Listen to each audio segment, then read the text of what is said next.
Today, I'd like to talk with you about something that should be a totally uncontroversial topic. But unfortunately, it's become incredibly controversial. This year, if you think about it, over 1 billion couples will have sex with one another. Couples like this one, and this one, and this one, and yes, even this one. And my idea is this: all these men and women should be free to decide whether they do or do not want to conceive a child.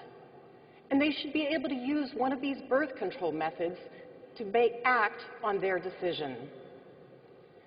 Now, I think you'd have a hard time finding many people who disagree with this idea.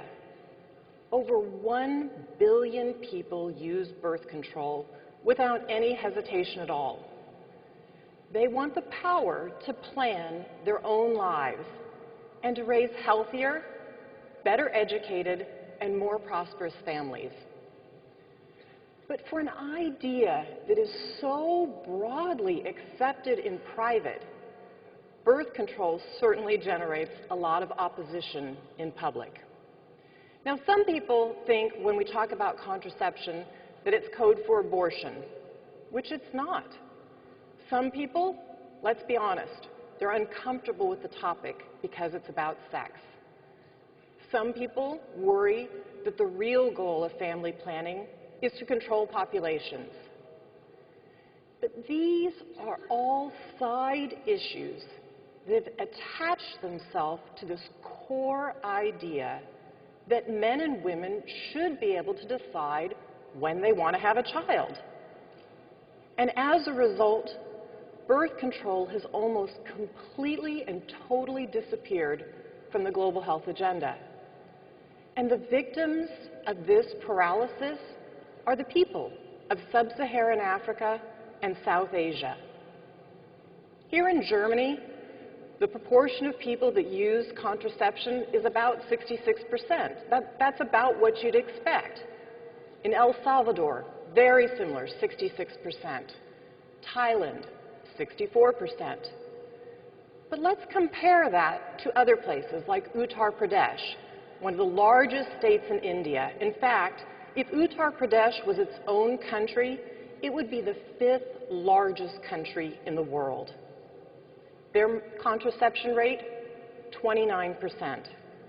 Nigeria, the most populous country in Africa, 10%. Chad, 2%. So let's just take one country in Africa, Senegal. Their rate is about 12%. But why is it so low? Well, one reason is that the most popular contraceptives are rarely available. Women in Africa will tell you over and over again that what they prefer today is an injectable. They get it in their arm, and they go about 4 times a year. They have to get it every 3 months to get their injection. The reason women like it so much in Africa is they can hide it from their husbands, who sometimes want a lot of children. The problem is, every other time a woman goes into a clinic in Senegal, that injection is stocked out. It's stocked out 150 days out of the year. So can you imagine the situation? She walks all this way to go get her injection. She leaves her field, sometimes leaves her children, and it's not there. And she doesn't know when it's going to be available again. This is the same story across the continent of Africa today. And so what we've created as a world has become a life and death crisis. There are 100,000 women who say they don't want to be pregnant and they die in childbirth. 100,000 women a year. There's another 600,000 women who say they didn't want to be pregnant in the first place and they give birth to a baby and her baby dies in that first month of life. Now, I know everyone wants to save these mothers and these children, but somewhere along the way, we got confused by our own conversation, and we stopped trying to save these lives. So if we're going to make progress on this issue, we have to be really clear about what our agenda is. We're not talking about abortion. We're not talking about population control. What I'm talking about is giving women the power to save their lives, to save their children's lives, and to give their families the best possible future.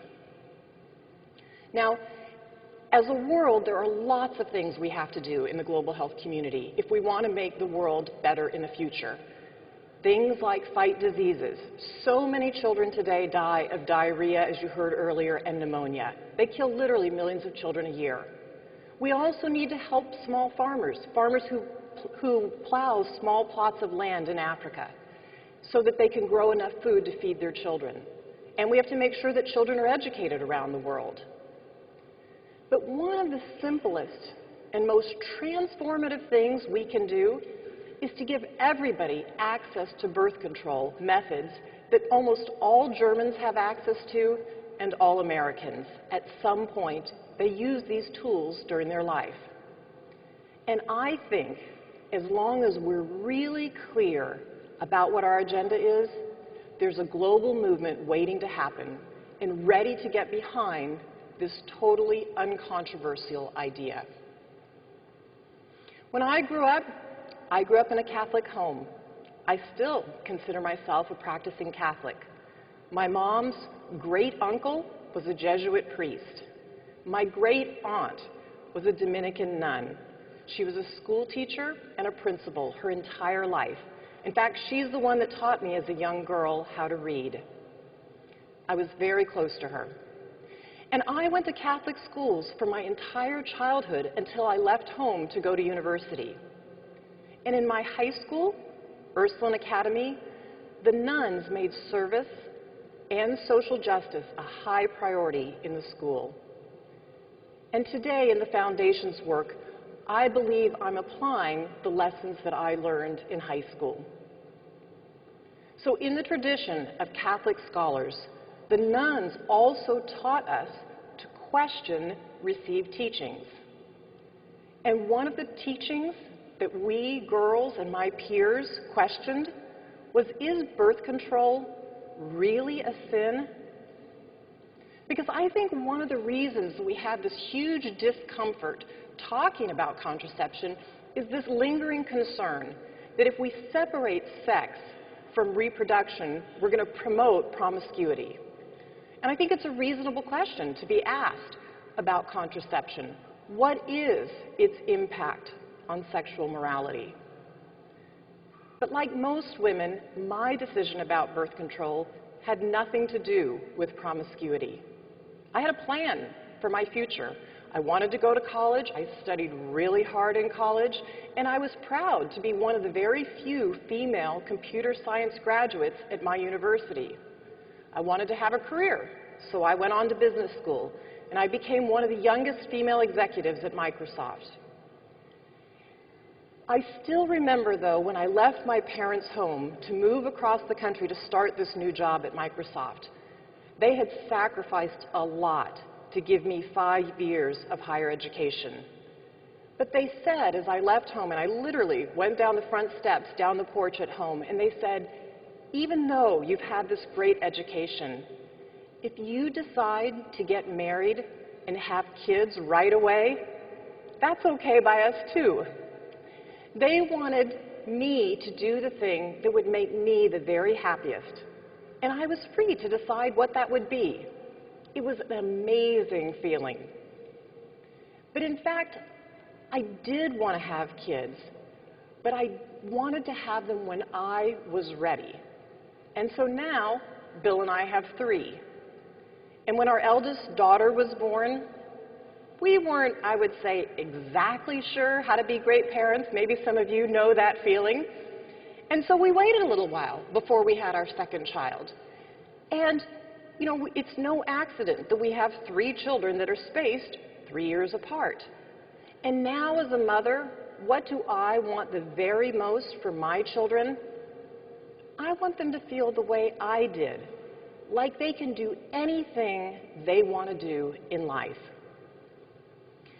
And so what has struck me as I've traveled the last decade for the foundation around the world is that all women want that same thing.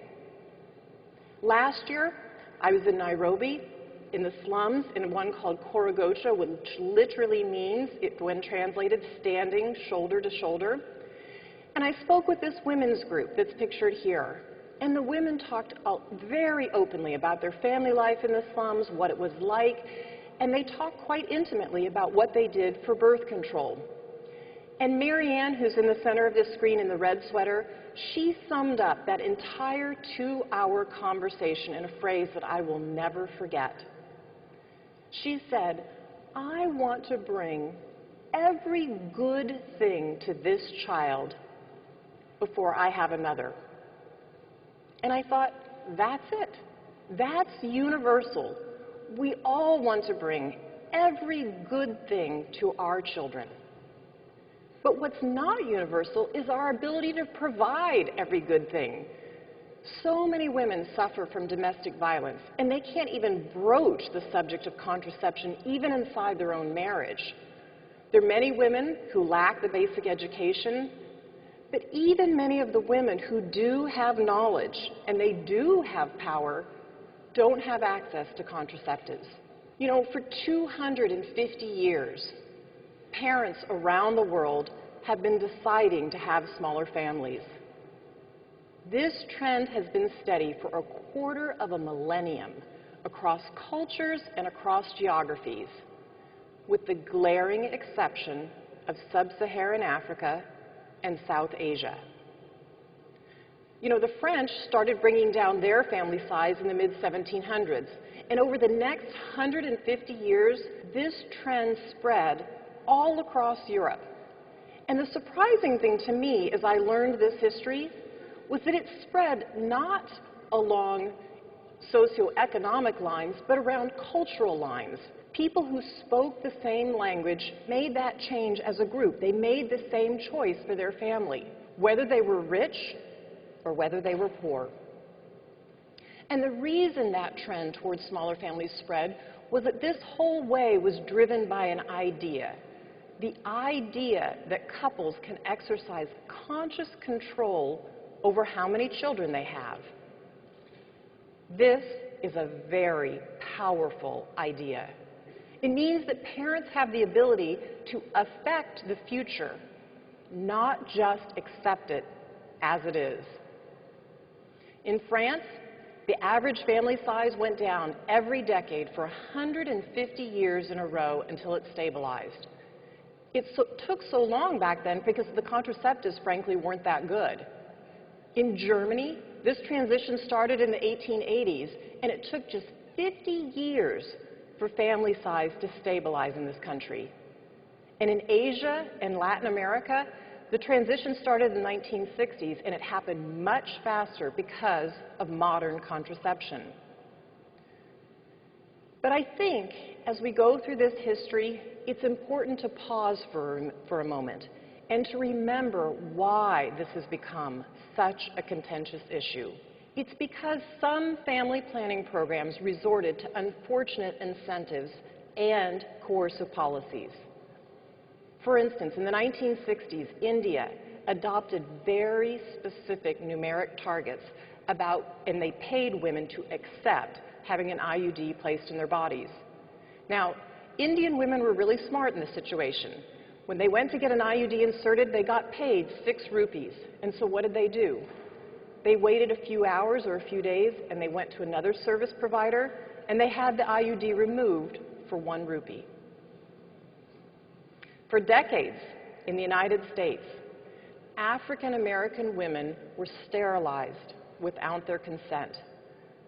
The procedure was so common, it became known as the Mississippi appendectomy, a tragic chapter in my country's history. And as recently as the 1990s in Peru, women from the Andes region were given anesthesia, and they were sterilized without their knowledge. The most startling thing about this is that these coercive policies weren't even needed. They were carried out in places where parents already wanted to lower their family size. Because in region after region, again and again, parents have wanted to have smaller families. So there's no reason to believe that African women have innately different desires. Given the option, they will have fewer children. The question is, will we invest in helping all women get what they want now? Or are we going to condemn them to some century-long struggle as if this was still revolutionary France and the best method was coitus interruptus? Empowering parents, it doesn't need justification. But here's the thing. Our desire to bring every good thing to our children is a force for good throughout the world. It's what propels societies forward. In that same slum in Nairobi, I met a young businesswoman, and she was making backpacks out of her home. She and her young kids would go to the local jeans factory and collect scraps of denim. She'd create these backpacks and resell them. And when I talked with her, she had 3 children, and I asked her about her family, and she said she and her husband decided that they wanted to stop having children after their 3rd one. And so when I asked her why, she simply said, well, because I couldn't run my business if I had another child. And she explained the income that she was getting out of her business afforded her to be able to give an education to all 3 of her children. She was incredibly optimistic about her family's future. This is the same mental calculus that hundreds of millions of men and women have gone through, and the evidence proves that they have it exactly right. They are able to give their children more opportunities by exercising control over when they have them. In Bangladesh, there's a district called Matlab. It's where researchers have collected data on over 180,000 inhabitants since 1963. In the global health community, we like to say it's one of the longest pieces of research that's been running. We have so many great health statistics. So in one of the studies, what did they do? They gave half the villagers were chosen to get contraceptives. They got education and access to contraception. And 20 years later, in following those villages, what we learned is that they had a better quality of life than their neighbors. The families were healthier, the women were less likely to die in childbirth, their children were less likely to die in the first 30 days of life, they were better nourished, the children. The families were also wealthier. The adult women's wages were higher. Households had more assets, things like livestock or land or savings. And finally, their sons and daughters had more schooling. So when you multiply these types of effects over millions of families, the product can be large-scale economic development. People talk about the Asian economic miracle of the 1980s, but it wasn't really a miracle. One of the leading causes of economic growth across that region was this cultural trend towards smaller families.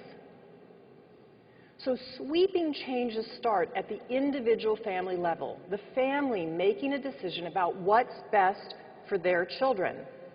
When they make that change and that decision, those become sweeping regional and national trends. So when families in sub-Saharan Africa are given the opportunity to make those decisions for themselves, I think it will help spark a virtuous cycle of development in communities across the continent. We can help poor families build a better future. We can insist that all people have the opportunity to learn about contraceptives and have access to the full variety of methods. I think the goal here is really clear: universal access to birth control that women want. And for that to happen, it means that both rich and poor governments alike must make contraception a total priority. We can do our part in this room and globally by talking about the hundreds of millions of families that don't have access to contraception today, and what it would do to change their lives if they did have access. And I think if Marianne and the members of her women's group can talk about this openly and have this discussion out amongst themselves and in public, we can too, and we need to start now. Because like Mary Ann, we all want to bring every good thing to our children. And where is the controversy in that? Thank you. Thank you. So, I have some questions. Some questions from Melinda. Thank you for your courage and everything else. So, Melinda, in the last few years, I've heard a lot of smart people say something to the effect of, we don't need to worry about the population issue anymore. You know, family sizes are coming down naturally all over the world. We're going to peak at 9 or 10 billion, and that's it. Are they wrong? Well, if you look at the statistics across Africa, they are wrong. And I think we need to look at it, though, from a different lens. We need to look at it from the ground upwards. I think that's one of the reasons we got ourselves in so much trouble on this issue of contraception, is we looked at it from top down and said, we want to have different population numbers over time. Yes, we care about the planet. Yes, we need to make the right choices, but the choices have to be made at the family level, and it's only by giving people access and letting them choose what to do that you get those sweeping changes that we have seen globally, except for sub-Saharan Africa, and except for those places in South Asia and Afghanistan. Some people on the right in America and in many conservative cultures around the world might say something like this. They might say, it's all very well to talk about saving lives and empowering women and so on, but sex is sacred. What you're proposing is going to increase the likelihood that lots of sex happens outside marriage, and that is wrong. What would you say to them? I would say that sex is absolutely sacred. And it's sacred in Germany, and it's sacred in the United States, and it's sacred in France, and so many places around the world. And the fact that 98% of women in my country who are sexually experienced say they use birth control doesn't make sex any less sacred. It just means that they're getting to make choices about their lives. And I think in that choice, we're also honoring the sacredness of the family and the sacredness of the mother's life and the children's life by saving their lives. And to me, that's incredibly sacred too.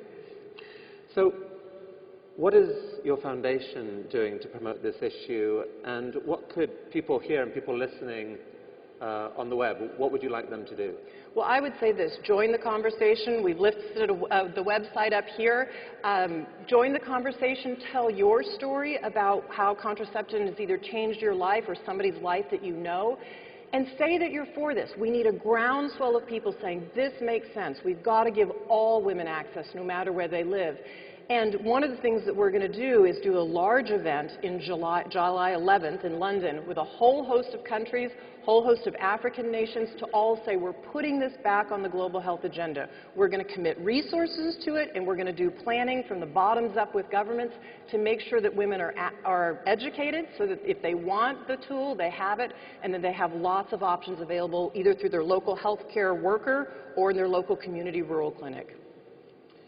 Melinda, I'm guessing that some of those nuns who taught you at school are going to see this TED Talk at some point. Are they going to be horrified, or are they cheering you on? Well, I know they're going to see the TED Talk because they know that I'm doing it, and I plan to send it to them. And, you know, the nuns who taught me were incredibly progressive, and I hope that they'll be very proud of me for living out what they taught us about social justice and service. And I have come to feel incredibly passionate about this issue because of what I've seen in the developing world. And for me, this topic has become very close to heart because you meet these women and they are so often voiceless. And yet they shouldn't be. They should have voice. They should have access. And so I hope they'll feel that I'm living out what I've learned from them and from the decades of work that I've already done at the Foundation. So you and your team brought together today an amazing group of speakers to whom we're all grateful. did you learn anything from? Oh my gosh, I learned so many things and have so many follow-up questions. And I think a lot of this work is a journey. You heard the discussion about the journey through energy, or the journey through social design, or the journey in the coming to and saying, why aren't there any women on this platform? And I think for all of us who work on these development issues, you learn by talking to other people, you learn by doing, you learn by trying and making mistakes, and it's the questions you ask. Sometimes it's the question you ask that helps lead to the answer, the next person that can help you answer it. So I have lots of questions for the panelists from today, and I thought it was just an amazing day. Melinda, thank you for inviting all of us on this journey with you. Thank you so much. Great. Thanks, Chris.